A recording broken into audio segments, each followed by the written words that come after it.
I want to ask you about Hyperloop. You get Hyperloop in, you're going to be able to move around much more quickly. Tell us more about where you are with this project, how it's going to work, and what's driving it, and what you expect to gain from it. Well, we love getting involved in cutting edge technologies, whether it's sending people to space, whether it's putting people on Virgin cruise ships, whether it's flying people around the world. Virgin Hyperloop is one of the more exciting cutting edge technologies we've ever got involved in. It's been developed out in the Las Vegas, just outside Las Vegas in the desert there. It's basically a giant tunnel. Inside that tunnel, there will be a train that will be on, which will levitate on using magnetic traction, and it will go up to speeds of something like 700 miles an hour, so it'll go quicker than an aeroplane. And it can carry cargo, and it can carry people.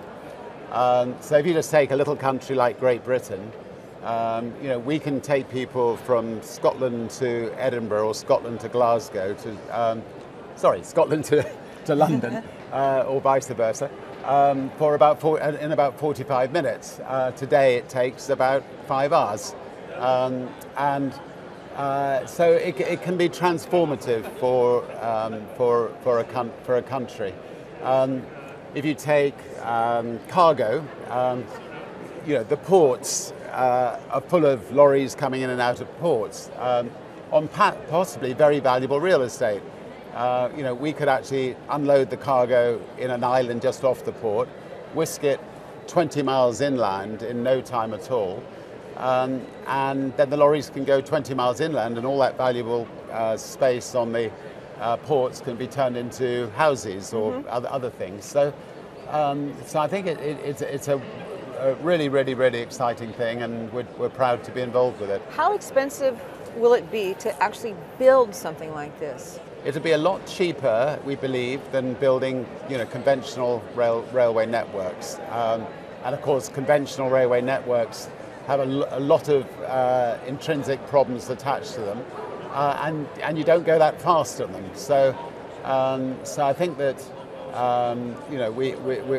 we'll be able to ferry passengers a lot more cheaply than aeroplanes, and in time, I think the price could come down much closer to a normal railway network than an airline. How much would a ticket cost me, do you think, when it actually gets started?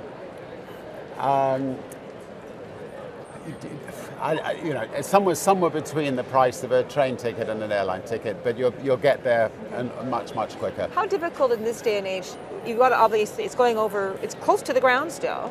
It can be either under the ground, it could be up in the air. It could be alongside a railway line. It could be alongside a waterways. It could be above a waterways. I mean, there's a lot of different places that you can put it. So you wouldn't have to worry so much about right-of-ways and obtaining those and paying for all that? No, I mean, I think again, we ought to be able to be. It ought to be a lot easier for us than for a conventional rail line that has to knock down houses and things to get places. And is it something that you'll look for? Or this is going to be purely a Virgin Group investment? Will you join? There are other investors in Virgin Hyperloop, and we'll be bringing in other investors in too. Virgin operates trains, so we're the biggest train operator, for instance, in the UK. We took the West Coast Main Line. We used to have 7 million people using it. Now we have nearly 40 million people using it. But that is getting to capacity. So Hyperloop would be the perfect answer to deal with our capacity problems. The British government are also building another line, but we think there's room for both. Where do you think you'd like to launch the first one? I'm always in a hurry. I'm getting older now. But I think I'd be surprised if you don't have a Virgin Hyperloop set up somewhere in the world within 3 to 4 years' time.